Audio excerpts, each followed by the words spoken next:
اعوذ باللہ من الشیطان الرجیم بسم اللہ الرحمن الرحیم ولا تقولوا ثلاثة انتهوا خيرا لكم انما الله اله واحد سبحانه ان يكون له ولد له ما في السماوات وما في الارض وكفى بالله وكيلا لن يستنكف المسيح أن يكون عبدا لله ولا الملائكة المقربون ومن يستنكف عن عبادته ويستكبر فسيحشرهم إليه جميعا فأما الذين آمنوا وعملوا الصالحات فيوفيهم أجورهم ويزيدهم من فضله وَأَمَّا الَّذِينَ اسْتَنكَفُوا وَاسْتَكْبَرُوا فَيُعَذِّبُهُمْ عَذَابًا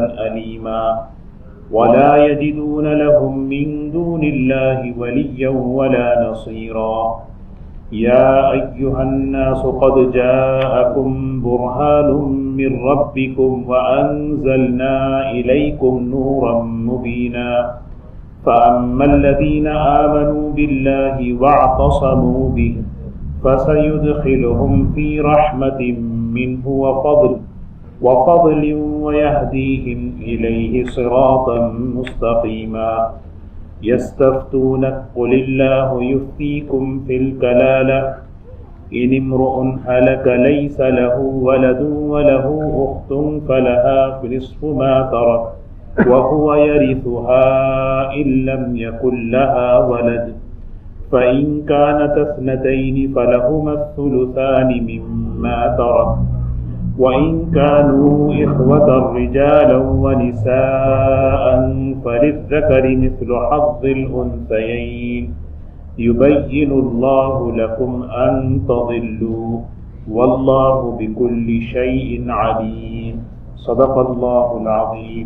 سورہ نساء کا جو آخری حصہ ہے اس میں اہل کتاب کا اور خاص طور پر یہود و نصارہ کی گمراہیوں کا تذکرہ ہو رہا تھا۔ ایک بات اللہ تعالیٰ یہ فرما رہے ہیں، یا اہل الکتاب، اے کتاب والو، اے کتاب کو ماننے والو، لا تغلو فی دینکم، اپنے دین میں غلو نہ کرو۔ یہ اللہ کی طرف سے مطالبہ ہے۔ غلو کہتے ہیں حد سے تجاوز کرنا، غلو عقیدے میں، غلو عمل میں۔ اہل کتاب کا غلو کیا تھا؟ یہودیوں کا غلو یہ تھا، انہوں نے حضرت عیسیٰ علیہ السلام کے نسب پر گالی دی، حضرت مریم رضی اللہ تعالی عنہا پر الزام لگایا، دشمنی میں انہوں نے حد سے تجاوز کر دیا۔ اور عیسائیوں کا، نصارہ کا غلو یہ تھا کہ انہوں نے حضرت عیسیٰ علیہ السلام کو خدا کا بیٹا کہہ دیا۔ یہ غلو ہے۔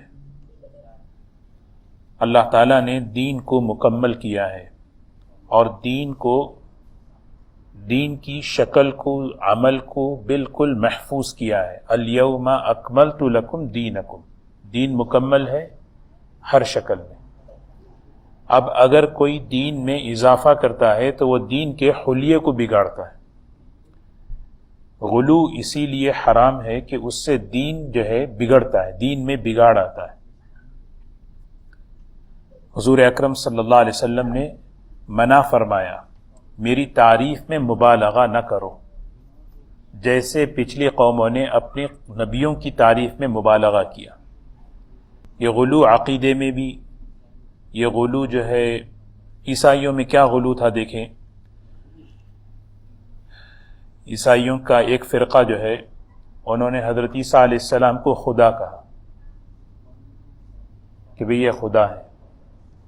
اللہ تعالیٰ نے فوراً کہا لَقَدْ كَفَرَ الَّذِينَ قَالُوا إِنَّ اللَّهَ هُوَ الْمَسِيحُ ابْنُ مریم، انہوں نے کفر کر لیا جنہوں نے یہ کہا کہ مسیح عیسیٰ ابن مریم خدا ہے۔ اللہ نے بتایا کہ بھی ایک غلو سے کیسے فرقے وجود میں آئے۔ دیکھیں اور ایک نے کہا وقالت الیہود عزیر ابن اللہ وقالت النصارى مسیح ابن اللہ، ایک فرقہ یہاں وجود میں آیا۔ عیسائیوں میں ایک فرقہ ہے جو یہ کہتا ہے یہ خدا نہیں، خدا کے بیٹے ہیں۔ کیسے بیٹے ہیں؟ کیونکہ اولاد کا چلنا یہ مخلوق کی صفت ہے، توالد اور تناسل یہ مخلوق کی صفت ہے، تو پھر انہوں نے بدل دیا، نہیں اللہ تعالیٰ نے محبت میں کہا ہے بیٹا۔ اللہ تعالیٰ نے صاف فرمایا یہ بہت بڑی گالی ہے اللہ کے لیے، ان دعوا للرحمن ولدا، کہ کوئی شخص رحمان کو جو ہے بیٹا کہے۔ پھر انہوں نے ایک غلو یہ کیا کہ دنیا کا نظام چلنے کے لیے ایک ٹیم کی ضرورت ہے، ایک خدائی ٹیم ہے، وہ 3 لوگ ہیں۔ وہ کون ہے؟ ان اللہ ثالث ثلاثہ، اللہ 3 میں کا ایک ہے، اور بقیہ 2 کون ہیں؟ وہ عیسیٰ ہیں اور مریم ہیں، جو عقیدہ تثلیث کہتے ہیں۔ دیکھو یہ ہے، جب کبھی یہ اللہ تعالیٰ ہمیں اس لیے سنا رہے ہیں کہ اپنے دین میں غلو نہیں کرنا، نہ عقیدوں میں نہ عمل میں، دین کو اس کی شکل میں باقی رکھنا۔ تحریف کہتے ہیں دین میں، دین کے اندر تحریفات جب آتی ہیں کیسے آتی ہیں؟ غلو کے ذریعے آتی ہیں، اور پھر وہاں پر جو ہے عقیدوں میں بگاڑ، عمل میں بگاڑ، اور یہ راہ راست سے ہٹنے والی چیز ہے۔ جس شعبے میں غلو پیدا ہوتا ہے وہ شعبہ بگڑ جاتا ہے، یاد رکھیں۔ جس شعبے میں غلو آ جائے وہ شعبہ بگڑ گیا۔ افراط اور تفریط، عزت دینے میں آئے تو پھر ایسا عزت دیا اولیاء اکرام کو کہ خدا کا درجہ دے دیے، اور گرانے پہ آئے تو ایسے ہے کہ بالکل کوئی حیثیت ہی۔ یہ امت کا نام امت وسطا ہے۔ امت وسطا کے معنی ہیں اعتدال والی امت۔ تو اللہ تعالیٰ فرما رہے ہیں اے اہل کتاب اپنے دین میں غلو نہ کرو۔ یہ ہم سے کہہ رہے ہیں اصل میں کہ تم بھی قرآن والے ہو، تمہاری کتاب مکمل ہے، تمہارا دین مکمل ہے، اب اپنے دین اب غلو سے بچنے کے لیے کیا کرنا؟ علم جاننا، جہالت پہ نہیں چلنا، اور کسی کی عقیدت میں اتنا اندھا نہیں ہونا کہ آدمی جو ہے بس نظروں پر جو ہے یعنی نظروں کو بند کر لے۔ اور قومیں کیسے گمراہ ہوئی، قوموں میں کیسے غلو آیا، جہالت کی وجہ سے آیا، اندھی محبت کی وجہ سے آیا۔ اولیاء اکرام سے محبت یہ بہت بڑی نعمت ہے، بہت بڑی نعمت ہے۔ اولیاء اکرام کی شان میں گستاخی کرنا ایمان کا خطرہ ہے۔ من عادى لي وليا فقد آذنته بالحرب، جو میرے ولی کے ساتھ دشمنی رکھتا ہے میں اعلان جنگ کرتا ہوں، اللہ کہہ رہے ہیں۔ لیکن اولیاء اکرام بہت بڑے، لیکن ان کے سامنے جھکنا، ان سے مانگنا، ان کے سامنے سجدہ کرنا، یہ چیز غلو ہے۔ وَلَا تَقُولُوا عَلَى اللَّهِ إِلَّا الْحَقِّ، اللہ کے معاملے میں اللہ کی طرف جو بات منسوب کر رہے ہیں وہ حق بات کہو۔ اللہ کے بارے میں یہ نہیں کہو کہ ان اللہ ثالث ثلاثہ۔ اللہ کے جب بات کرو اللہ کی طرف کوئی بات صحیح بات منسوب کرنا۔ ایسے ہی قرآن میں ہے، قرآن میں ہے نہیں بولنا چاہیے۔ بعض مرتبہ کوئی بزرگ کی بات ہوتی ہے قرآن میں ہے، کوئی حدیث کی بات ہوتی ہے قرآن میں ہے نہیں۔ وَلَا تَقُولُوا عَلَى اللَّهِ إِلَّا الْحَقِّ، نبی کی بات کو ان کی طرف منسوب کرنا، بزرگوں کی بات کو بزرگوں کی طرف منسوب کرنا، بزرگوں کی بات کو حدیث بول کر بیان کرنا، یہ غلط ہے۔ یہیں سے جو ہے نا گمراہیاں آتی ہیں۔ اب یہاں اللہ تعالیٰ عقیدہ بیان کر رہے ہیں۔ عیسیٰ علیہ السلام کون ہیں؟ انما المسیح، یقیناً مسیح جو مریم کے بیٹے عیسیٰ ہیں، رسول اللہ، یہ اللہ کے رسول اور پیغمبر ہیں، یہ بہت بڑی شخصیت ہے، رسول اللہ ہیں۔ وَكَلِمَتُهُ، اللہ کا کلمہ ہے، اللہ کا کلمہ ہے۔ وروح، دو جملے حضرت عیسیٰ علیہ السلام کے بارے میں آئے ہیں، ایک اللہ کا کلمہ، ایک اللہ کی روح۔ اس سے عیسائیوں کو جو ہے نا عقیدے میں گڑبڑ ہو گئی کیا مطلب ہے؟ وہ اللہ کا کلمہ ہے، یہ اللہ کے کلمہ کن سے پیدا ہوئے. دنیا میں انسان پیدا ہوتا ہے، ایک اللہ نے ایک نظام بنایا ہے، ماں باپ کے توسط سے بچہ پیدا ہوتا ہے، دنیا میں ایک نظام ہے. لیکن عیسیٰ علیہ السلام بغیر باپ کے اللہ کے حکم سے فارسلنا الیہا روحنا فتمثل لہا بشرا سویا، ہم نے ایک فرشتے کو بھیجا، اس فرشتے نے پھونک ماری اور حضرت مریم جو ہے ایکسپیکٹڈ ہو گئی، اور تھوڑی دیر میں فاجاءها المخاض الى جذع النخلہ، درد ذہ طے ہوا، پھر اسی وقت حضرت عیسیٰ علیہ السلام پیدا ہو گئے. یہ ہے اللہ کا کلمہ کن سے پیدا ہوئے. انما امرہ اذا اراد شیئا القاها الى مریم، اس کلمے کو ڈالا مریم کی طرف. وروح من، اور حضرت عیسیٰ علیہ السلام اللہ کی روح ہے. یہاں بھی گڑبڑ کر دی، اللہ کی روح ہے تو پھر اللہ کا بیٹا ہے، یا اللہ ان کے اندر حلول کر گیا اسی لیے اللہ ہے، یا خدا کا بیٹا ہے. روح حضرت عیسیٰ علیہ السلام کو روح کیوں کہتے ہیں؟ دو وجہ سے. ایک وجہ یہ ہے کہ حضرت عیسیٰ علیہ السلام کی بزرگی کو بیان کرنے کے لیے، کیونکہ ان کے اندر اللہ تعالیٰ نے ایک عجیب قدرت سے پیدا کیا ان کو. اور دوسرا یہ ہے کہ ان کے پھونک سے جو ہے نا مردے زندہ ہو جاتے تھے، اللہ نے ان کی پھونک میں تاثیر رکھی تھی. فآمنوا باللہ ورسلہ، لہذا اللہ پر ایمان لے کر آؤ، اس کے پیغمبروں پر ایمان لے کر آؤ. اللہ پر ایمان کہ اللہ کے ساتھ کوئی شریک نہیں، اللہ کی صفات میں کوئی شریک نہیں، اللہ تعالیٰ پاک ہیں. ولا تقولوا ثلاثہ، نہ کہو تین. کیا مطلب؟ کہ حضرت مریم، حضرت عیسیٰ اور اللہ، یہ تینوں مل کر ایک کائنات کا نظام. ولا تقولوا ثلاثہ، سب سے زیادہ عیسائی اس عقیدے میں مبتلا ہے، اور اس کو صحیح ثابت کرنے کے لیے طرح طرح کے جو ہے نا باتیں بدلتے ہیں. حالانکہ یہ عقیدہ عقل کے بھی خلاف ہے کہ اگر واقعی تین خدا ہیں تو عیسیٰ علیہ السلام سے پہلے کون کائنات کا نظام چلا رہے تھے؟ حضرت عیسیٰ علیہ السلام کی ولادت سے پہلے 20 سال، حضرت مریم کی عمر تقریباً 20 سال، اس سے پہلے کون کائنات کا نظام چلا؟ انتہو خیر لکم، اللہ تعالیٰ کہہ رہے ہیں اس عقیدے سے باز آ جاؤ، تمہارے لیے یہی بہتر ہے. اللہ کے بارے میں، اللہ کی ذات اور اس کے صفات کے بارے میں صاف عقیدہ. انما اللہ الہ واحد، یقیناً اللہ وہی معبود ہے، وہ اکیلا ہے، وہ اکیلا ہے، اس کے ساتھ کوئی شریک نہیں. سبحانہ، اللہ پاک ہیں، اللہ پاک ہیں. سبحان اللہ، اللہ کو بہت پسند ہے. جب بندہ کہتا ہے احد کے پہاڑ کے برابر اجر ہے، کیونکہ بندہ سبحان اللہ کے ذریعے کیا ہے، دنیا میں جتنا اللہ کی ذات اور اس کی صفات پر انگلی اٹھا رہے نا، ان سب پر جو ہے نا سبحان اللہ کہنے والا اللہ کی پاکی بیان کر رہا ہے. کوئی کہہ رہا ہے خدا کا بیٹا، کوئی کہہ رہا ہے فلاں، کوئی کہہ رہا ہے فلاں. اللہ پاک ہے ان سب چیزوں سے، اللہ پاک ہے ان سب چیزوں سے. اسی لیے اللہ کو سبحان اللہ بہت پسند ہے. سبحان اللہ بولنے والا بھی پسند. 100 مرتبہ سبحان اللہ کہیں، سمندر کے جھاگ کے برابر گناہ ہو اللہ معاف کر دیتے ہیں. کیونکہ یہ جملہ کائنات کے اندر جہاں جہاں دنیا میں اللہ کے غیر کو جوڑا جا رہا ہے، یہ جملہ کہہ رہا نہیں، سبحان اللہ پاک ہیں کہ اس کے لیے شائع نشان ان یکون لہ ولد، کہ اس کے لیے بیٹا بنائے. بیٹا تو بیٹا کیوں ہوتا ہے؟ باپ محتاج ہوتا ہے بیٹے کا، اللہ تعالیٰ محتاج نہیں، صمد ہیں. لہو ما فی السماوات و ما فی الارض، آسمان اور زمین اور اس کے درمیان کی تمام چیزیں اس کے لیے ہیں.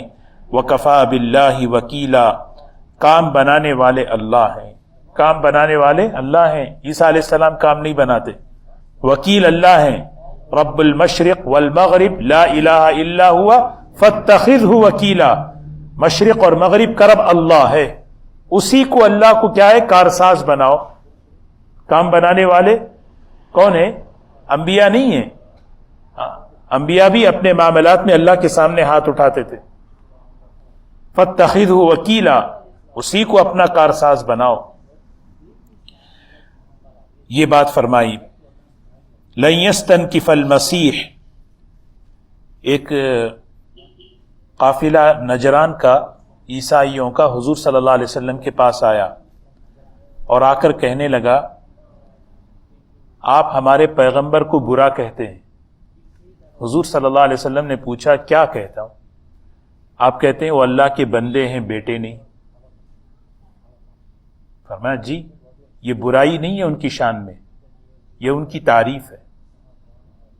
اللہ نے آیت اتاری، سبحان اللہ، کتنی بڑی بات دیکھیے، لن يستنكف المسيح ان يكون عبدا لله ولا الملائكة المقربون۔ عیسیٰ علیہ الصلاۃ والسلام مسیح، یستنکف کے معنی ہے ناک چڑھانا۔ کوئی بات بولو تو ناک چڑھاتے نہیں، تکبر کی ایک اعلیٰ قسم ہے۔ ہاں، اللہ کا بندہ بننے کے لیے عیسیٰ علیہ السلام ناک چڑھایا نہیں کرتے تھے، یعنی سمجھ رہے بات؟ لن يستنكف المسيح ان يكون عبدا لله، کہ اللہ کا بندہ بننے کے لیے حضرت مسیح عیسیٰ علیہ الصلاۃ والسلام عار محسوس نہیں کرتے تھے۔ شرم تم کہہ رہے ہو شرم، ان کو ہم جو ہے ان کی شان میں گستاخی کر رہے ہیں، وہ تو اپنے آپ کو کہنے کے لیے، اللہ کا بندہ کہنے کے لیے فخر محسوس کرتے تھے۔ دوستو سب سے بڑی جو نعمت ہے، سب سے بڑی جو نسبت اللہ نے ہمیں دی ہے وہ بندگی کی ہے، عبدیت ہے۔ اللہ نے ہمیں دنیا میں پیدا کیا بندہ بننے کے لیے، وما خلقت الجن والانس الا لیعبدون، بندہ بننا ہے۔ رسالت بہت بڑی نعمت ہے، لیکن اللہ تعالیٰ حضور صلی اللہ علیہ وسلم کو جب بھی کوئی خصوصی نعمت دیا ہے، جہاں بھی وہاں عبدیت کا ذکر فرمایا۔ جہاں اللہ تعالیٰ نے کہا قرآن پاک دینے کے بارے میں، تبارک الذی نزل الفرقان علی عبدہ، یہ بتا رہے ہیں جب اللہ تعالیٰ معراج میں بلایا حضور صلی اللہ علیہ وسلم کو، اپنا دیدار کرایا، اپنا کلام فرمایا، وہاں کیا فرما رہے؟ ہم نے اپنے پیغمبر کو معراج میں بلایا نہیں، فرمایا سبحان الذی اسری بعبدہ، ہم نے اپنے اللہ تعالیٰ یہ بتا رہے، اور حضور صلی اللہ علیہ وسلم اس چیز کو پسند فرماتے تھے، اشہد ان لا الہ الا اللہ واشہد ان محمدا عبدہ ورسولہ، عبدہ ورسولہ، بندہ بننا ہے، یہ سب سے بڑی نعمت ہے۔ بندہ بن کر رہنا، بندہ بن کر بولنا، بندہ بن کر کام کرنا۔ بڑائی اللہ کو پسند نہیں، بڑائی اللہ کو پسند نہیں ہے، کیونکہ بندگی کے خلاف بڑائی ہے۔ نماز اس لیے دی کہ بندہ بننے کے لیے، دین اس لیے دیا بندہ بننے کے لیے، دین کا کام اس لیے دیا کہ بندہ بننے کے لیے۔ حضرت مولانا منظور نعمانی صاحب رحمۃ اللہ علیہ حضرت شیخ رحمۃ اللہ علیہ کو خط لکھے، حضرت شیخ الحدیث مولانا زکریا صاحب رحمۃ اللہ علیہ کو جب خط لکھے تو بڑے بڑے القاب لکھے، شیخ المشائخ، قطب الاقطاب، بہت کچھ۔ حضرت نے دیکھا، دیکھ کر کہا کہ یہ سب کاغذ کے پھول ہیں، اس میں کوئی خوشبو نہیں ہے، اصل چیز تو بندگی ہے۔ پھر ایک بات حضرت نے کہی، وہ ہم سب کو سمجھنے کی ہے، جس آدمی کو اپنے خاتمے کی خبر نہ ہو وہ کبھی اپنے اوپر ناز نہ کرے۔ جس آدمی کو اپنے میرا خاتمہ ایمان پر ہوگا یا کس پر ہوگا، جب آدمی کو اپنے خاتمے کی فکر نہ ہو وہ کبھی کیا نہ کرے؟ اپنے اوپر ناز نہ کرے۔ صرف دوستو بندہ بننا اللہ کے رسول صلی اللہ علیہ وسلم کی خوبیوں میں سب سے بڑی خوبی کہ آپ بندہ تھے، عبدیت تھی، کھانے میں، بات کرنے میں، بولنے میں، ہر چیز میں بندگی کا اظہار، چھوٹا بن کر رہنا، اللہ کے سامنے بندگی کا اظہار نماز کے ذریعے، عبادت کے ذریعے، اور اللہ کے بندوں کے ساتھ بندہ بن کر رہنے کے لیے اخلاق دیے ہیں۔ کیا دیے ہیں؟ اخلاق۔ جب اخلاق سے ہٹیں گے تو وہاں بڑا بنے گا۔ تو اللہ تعالیٰ حضرت عیسیٰ علیہ السلام کے بارے میں فرما رہے ہیں، عیسیٰ علیہ السلام کا کمال دیکھو، سبحان اللہ، ہر کمال کو اللہ کی طرف منسوب کر رہے ہیں۔ ہر کمال، عیسیٰ علیہ السلام کی سیرت اگر قرآن میں پڑھیں، اللہ نے ان کو جو ہے نا پھونک دی تھی، جس پھونک سے مردہ زندہ ہو رہا ہے، ہاتھ میں ایک قوت دی تھی، ایک مادرزاد اندھے پر ہاتھ پھرا تو دیکھنے والا بن رہا ہے، کسی کے جسم پر کوڑ کی بیماری ہے، ہاتھ پھراؤ تو صحت مند ہو رہا ہے. یہ کمالات ہے نا، یہ کمالات ہے نہیں. ان سارے کمال کو اللہ کی طرف منسوب کر رہے ہیں، یہ سکھا رہے ہیں. یہ عیسیٰ علیہ السلام کی تعلیم ہے. یہ میرے اللہ نے دیا، یہ میرے اللہ کے حکم سے ہو رہا ہے، یہ میرے اللہ کے حکم سے ہو رہا ہے. اس لیے کہ جہاں انسان کی زبان پر میں، میرا، میرے پاس یہ جملے آ جاتے ہیں، انسان تباہ و برباد ہو جاتا ہے. میں، میرا، یہ بندگی کے خلاف ہے.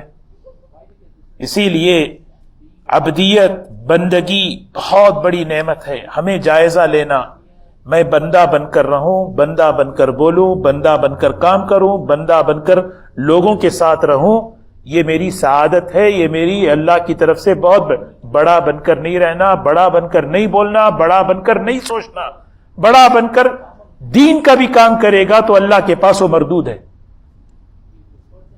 ہاں، لیکن اللہ تعالی ہم سب کی حفاظت فرمائے.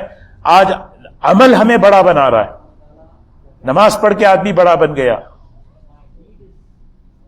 اللہ ہم سب کی حفاظت فرمائے. تو یہاں فرما رہے حضرت عیسیٰ علیہ السلام کو اس پر عار نہیں ہے، شرم نہیں ہے کہ وہ اللہ کے بندے ہیں، اور نہ فرشتے جو مقرب ہیں. کیونکہ مشرکین مکہ یہ کہتے تھے کہ یہ فرشتے نعوذ باللہ اللہ کی بیٹیاں ہیں. تو اللہ تعالیٰ نے فرمایا یہ فرشتے جو اللہ کی مقرب ہیں عرش کے، یہ فرشتے بھی اللہ کے بندے ہیں، اور اس پہ ان کو کوئی عار نہیں ہے. ہمیں کوئی شرم ہے؟ ہمیں تو فخر ہے کہ ہمارے پاس یہ نسبت حاصل ہے کہ ہم اللہ کے بندے. پھر آگے فرمایا وَمَن يَسْتَنْكِفْ عَنْ عِبَادَتِهِ، جو آدمی تکبر کرے گا اللہ کی بندگی سے، اللہ کا بندہ بننے سے، وَيَسْتَكْبِرْ، اور تکبر اختیار کرے گا، فَسَيَحْشُرُهُمْ إِلَيْهِ جَمِيعًا، ہم اس کو جہنم میں جمع کریں گے. فَأَمَّا الَّذِينَ آمَنُوا وَعَمِلُوا الصَّالِحَاتِ، یقیناً وہ لوگ جنہوں نے جو ایمان لے آئے اور نیک اعمال کیے، فَيُوَفِّيهِمْ أُجُورَهُمْ، ہم انہیں پورا پورا اجر دیں گے، وَيَزِيدُهُمْ مِنْ فَضْلِهِ، ہم اپنے فضل سے بھی انہیں زیادہ دیں گے. ایمان پر، عمل پر اللہ بدلہ برابر نہیں دے رہے، اللہ فضل کا معاملہ کر رہے. کیا فضل دیکھیے، ایک نیکی پر ایک اجر نہیں ہے، ایک نیکی پر کم از کم 10 ہے. یہ ہے وَيَزِيدُهُمْ مِنْ فَضْلِهِ. ایک حرف قرآن پاک کا پڑھیں گے تو کم از کم 10 نیکیاں. مسجد میں آئے نماز پڑھنے کے لیے، نماز پر اجر، قرآن سن رہے ہیں قرآن پر اجر، عمل کی نیت کرو اس پہ اجر، پہنچانے کی نیت کرو اس پہ اجر. وَيَزِيدُهُمْ مِنْ فَضْلِهِ، وہ اپنے فضل، اس کا فضل بہت بڑا ہے. وَكَانَ فَضْلُ اللَّهِ عَلَيْكَ عَظِيمًا، اللہ کا فضل آپ پر بہت بڑا ہے. وَأَمَّا الَّذِينَ اسْتَنْكَفُوا وَاسْتَكْبَرُوا، اور وہ لوگ جو تکبر اختیار کرتے ہیں اور عار محسوس کرتے ہیں ایمان لانے کے لیے، ہم انہیں دردناک عذاب دیں گے. جب اللہ عذاب دیں گے تو کسی کو مددگار نہیں پائیں گے. یا ایھا الناس، اے لوگو، قد جاءکم برہان من ربکم، یقیناً اللہ کی طرف سے ایک واضح دلیل آئی ہے.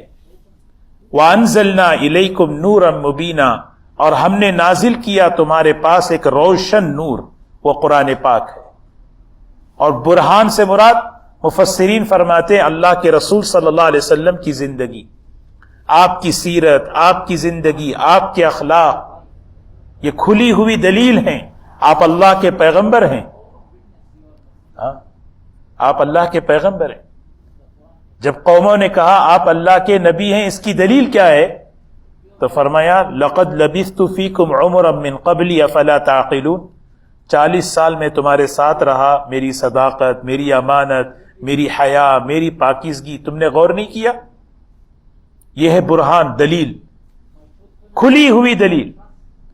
فَأَمَّا الَّذِينَ آمَنُوا بِاللَّهِ، جو لوگ اللہ پر ایمان لے آئے، وَاعْتَصَمُوا بِهِ، اور اس کو مضبوطی کے ساتھ پکڑے رہے، فَسَيُدْخِلُهُمْ فِي رَحْمَةٍ مِّنْهُ، ہم انہیں اپنی رحمتوں میں داخل فرمائیں گے اور اپنے فضل میں داخل کریں گے. اور انہیں سیدھی راہ بتائیں گے. یہ اللہ تعالیٰ خوشخبریاں سنا رہے ہیں. کتاب سورت ختم ہو رہی ہے، بات اہل کتاب کی بھی شروع ہوئی تھی. کہہ رہے ہیں کہ ایمان لاؤ، عمل صحیح کر لو اللہ کی رحمتوں میں، اللہ کے فضل میں، اور جب تک دنیا میں رہو گے سیدھی راہ پر رہو گے. تو ہم اپنی زندگی میں اپنا ایمان لائیں، اپنے ایمان کو بنانا. ایمانیات اللہ کی ذات کے بارے میں، اس کے صفات کے بارے میں، فرشتوں کے بارے میں، آخرت کی زندگی کے بارے میں، یہ ہمارا عقیدہ درست ہو، یہ ایمانیات کی لائن ہے. اور ہمارا عمل درست ہو، بس یہ دو چیزیں بن جائیں، رحمتیں ہی رحمتیں، اللہ کا فضل. یستفتونک، آخری آیت ہے سورہ نساء کی. سورہ نساء شروع ہوئی تھی حقوق پر، یتیموں کا حق، بہنوں کا حق، عورتوں کا حق. جاہلیت کے زمانے میں وراثت سے محروم کیا جا رہا تھا، حق تلفیاں ہو رہی تھی. یہ سورت اسی لیے شروع ہوئی. اس میں ابتدا میں بتایا، دیکھو اس پوری سورت کا خلاصہ کیا ہے؟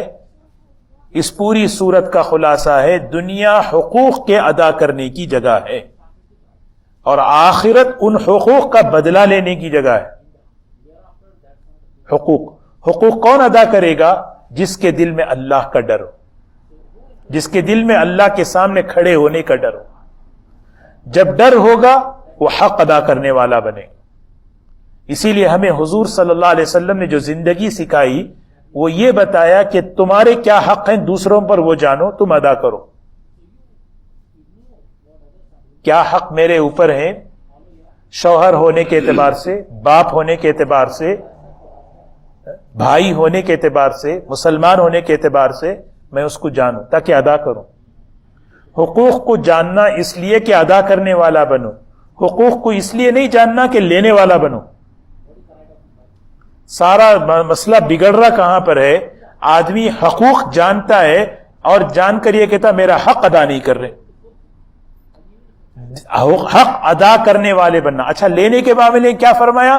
معاف کرنے والے بنو، درگزر کرنے والے بنو.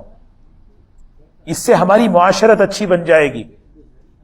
حضور یہ سورہ نساء جو ہے معاشرتی زندگی بناتی ہے، اور معاشرتی زندگی کو اچھی بنانے کے لیے حقوق لینے والا مزاج نہیں ہونا چاہیے، حقوق کے ادا کرنے کا مزاج ہونا چاہیے.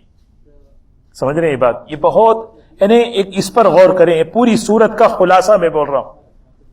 حقوق ادا کرنے کا جذبہ ہو، وہ حقوق ادا کرنے کی جو اندر سے طاقت ملے گی وہ ایمان اللہ پر، آخرت کی زندگی پر. جتنا ہوگا اللہ کے سامنے کھڑے ہونا ہے، بندہ ایک ایک کا حق ادا کرے گا، ڈھونڈ ڈھونڈ کر ادا کرے گا. عبداللہ ابن مبارک رحمت اللہ علیہ ایک قلم واپس کرنے کے لیے 1,500 میل سفر کیے. کسی نے کہا ایک ہی تو قلم ہے. کہا قیامت کے دن پتا چلے گا اس ایک قلم کے بدلے میں کیا کیا نمازیں دینی پڑیں گی. قیامت کا استحضار آدمی کو حقوق ادا کراتا ہے. تو گھریلو زندگی، معاشرتی زندگی اچھی بننے کے لیے حقوق ادا کرنے والے بنے، اور سامنے والا اگر حق ادا کرنے میں کمی کوتاہی کر رہا ہے معاف کرتے رہے، درگزر کرتے رہے. معاشرہ بگڑتا کب ہے؟ ماحول میں انتشار کب پیدا ہوتا ہے؟ میں حق لینے والا بنوں، جسے میں یہ رائٹ مجھے لینا ہے، یہ حاصل کر کے رہنا ہے. اور اس کے لیے عدالتیں ہیں، اس کے لیے کورٹ ہیں. اسی لیے ہر آدمی یہ طے کرے مجھے حق دینا ہے، خود بخود حقوق زندہ ہو جائے. تو یہ سورت شروع ہوئی حقوق کی ادائیگی پر، ختم ہو رہی ہے اسی آیت پر، وہ وراثت کی آیت ہے. یستفتونک، یہ آپ سے فتویٰ طلب کرتے ہیں، سوال پوچھتے ہیں وراثت کے معاملے میں. قل کہہ دیجئے اللہ یفتیکم فی الکلالہ، اللہ تعالیٰ کلالہ کے بارے میں فتویٰ دیتا ہے، حکم سناتا ہے. کلالہ اس مرد اور عورت کو کہتے ہیں جس کے نہ ماں باپ ہو نہ اولاد ہو. ایک آدمی ایسا ہے جس کے ماں باپ نہیں ہیں، مر چکے ہیں، جس کی اولاد بھی نہیں ہے. ہاں کون ہے؟ بھائی بہن ہے. بھائی بہن ہے. یہ ایک چیز رہ گئی تھی، اس کو یہاں بیان کر رہے ہیں. ان کے بارے میں پوچھ رہے ہیں صحابہ آ کر، یا رسول اللہ صلی اللہ علیہ وسلم کلالہ کے بارے میں کیا فتویٰ ہے، ان کی وراثت کا، ان کے حق کا. دیکھیے نا، اللہ کا ڈر ہوتا ہے تو حقوق کی ادائیگی کا سوال پوچھ رہے ہیں. سوالات بھی دیکھیں. اب پھر اللہ تعالیٰ نے آیت اتاری ان امرؤ هلك ليس له ولد وله اخت فلها نصف ما ترك وهو يرثها ان لم يكن لها ولد. اچھا کسی کا انتقال ہو جائے, اس کی کوئی اولاد نہ ہو, ہاں اس کے لیے بہن ہے, صرف ایک بہن ہے, آدھا دے دو. اور اگر دو بہنیں ہیں 2/3 دے دو. اور اگر اس کے بھائی اور بہنیں ہیں تو پھر کیا کرو, بھائی کو ڈبل, بہن کو سنگل. فللذکر مثل حظ الانثیین. یہ وراثت کی بات بتائی. وراثت کی بات پچھلے شروع میں بھی گزری, ابھی بھی گزری, لیکن اب بھی اس میں ہمیں یہ ذہن بنانا ہے کہ ہمارے گھروں میں, خاندان میں اگر ایسی ضرورت پیش آئے فوراً ہمیں وراثت کے مسئلے پر عمل کرنا ہے. وہ پیسہ اپنی بہنوں کو بھی جائے گا, وہ مال اپنی بہنوں کو بھی جائے گا, عورتوں کو بھی جائے گا, جس کا جو حق ہے وہ پہنچانا ہے بس. کیونکہ کسی کا حق ہمارے مال میں شامل ہو جائے ہمارا مال برباد ہو جائے گا.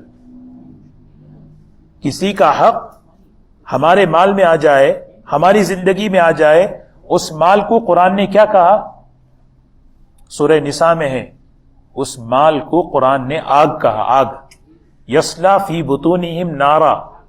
بہن کا حق مار کے جو کھایا جا رہا ہے, عورت کا حق جو مار کے کھایا جا رہا ہے, وہ مال نہیں ہے, وہ اصل میں پیٹ میں آگ جا رہی ہے. فی بطونہم نارا وسیصلون سعیرا. یہ آدمی سوچے. اللہ تعالیٰ فرما رہے ہیں یبین اللہ لکم ان تضلوا. اللہ تعالیٰ کھول کھول کر احکامات کو بیان کر رہے ہیں. کیوں بیان کر رہے ہیں؟ ان تضلوا, کہ کہیں تم گمراہ نہ ہو جاؤ. سبحان اللہ. یہ احکامات اللہ نے اسی لیے اوپن کھول کے کیوں بیان کیے؟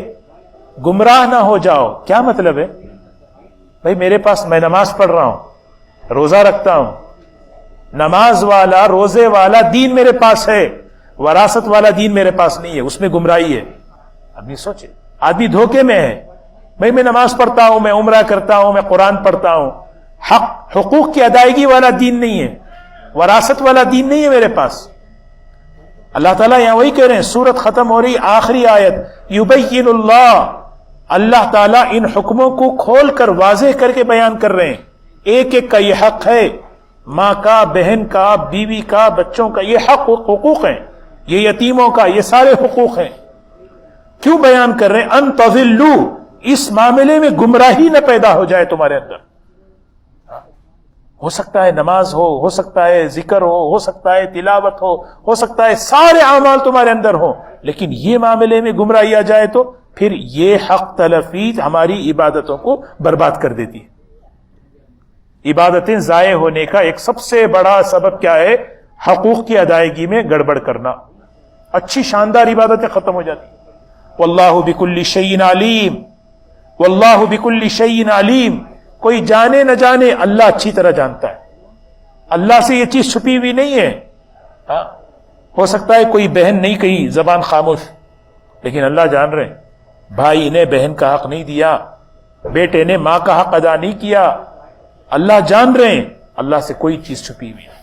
اللہ تعالی ہم سب کی حفاظت فرمائے. تو الحمدللہ سورہ مائدہ مکمل ہوئی. یہ سورہ نساء مکمل ہوئی ہے. اس صورت میں ابتدا حقوق کی ادائیگی سے اور مکمل بھی اسی پر ختم فرمائے. اللہ تبارک و تعالی ہمیں ایسا ایمان, ایسا آخرت پر یقین ہمیں عطا فرمائے کہ ہم اللہ کے حقوق, اللہ کے بندوں کے حقوق کو ادا کرنے والے بنے. اور خاص طور پر درمیان میں جو نفاق کی باتیں, منافقین کی خصلتوں کو بیان کیا, اور پھر اس کے بعد اہل کتاب کے اندر جو گمراہیاں پیدا ہوئی اس کو بیان کیا. اللہ ان سے ہمارے ایمان کی, ہمارے اخلاص کی حفاظت فرمائے. سبحان اللہ بحمدہ, سبحانک اللہم بحمدک, نشہد ان لا الہ الا انت, نستغفرک ونتوب الیک. اللہم انا نستغفرک ونتوب الیک, اللہم انا نستغفرک ونتوب الیک.